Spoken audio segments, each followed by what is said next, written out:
It all started with one crazy idea. I think that's how all good God stories start, right? It starts with one crazy thought, one unexpected moment, one leap of faith. Well, my moment came the spring of 2013. I had just finished my second semester of college, and I remember I was on this mountain in Colorado.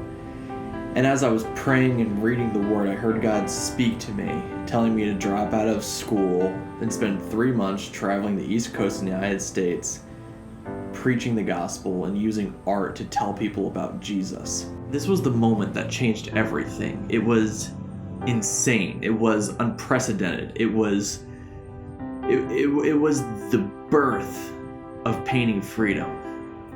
And it came in the most unexpected way. You see, I dropped out of school, and for 3 months, I lived out of my car, traveling from Key West, Florida, all the way up to Nashville, New Hampshire, using art to tell people about Jesus. And thousands of people heard the gospel during that time, and it was incredible. I want you all to know one thing. I ain't out here for money. I'm out here for you. I'm out here because I want you to know one thing. I want you to know that God loves you. God loves you. He desperately loves you.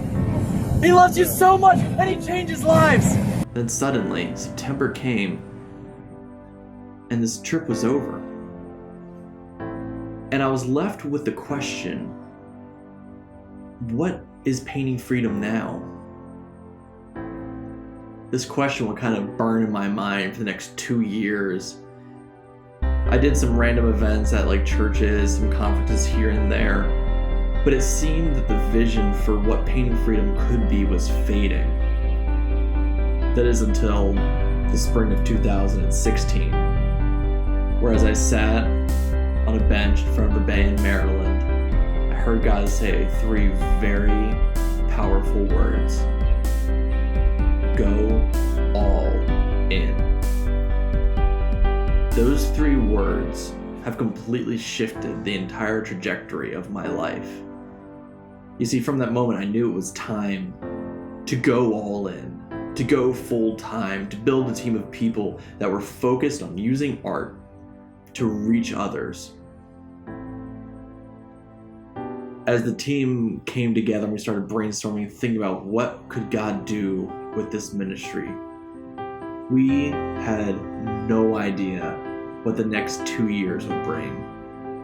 You see, we went from meeting in the basement of a church to expanding all across the United States as we have toured cross country. We've done workshops for 3 or 4 kids at a private school, and we performed on the largest stages in America in front of thousands upon thousands of people.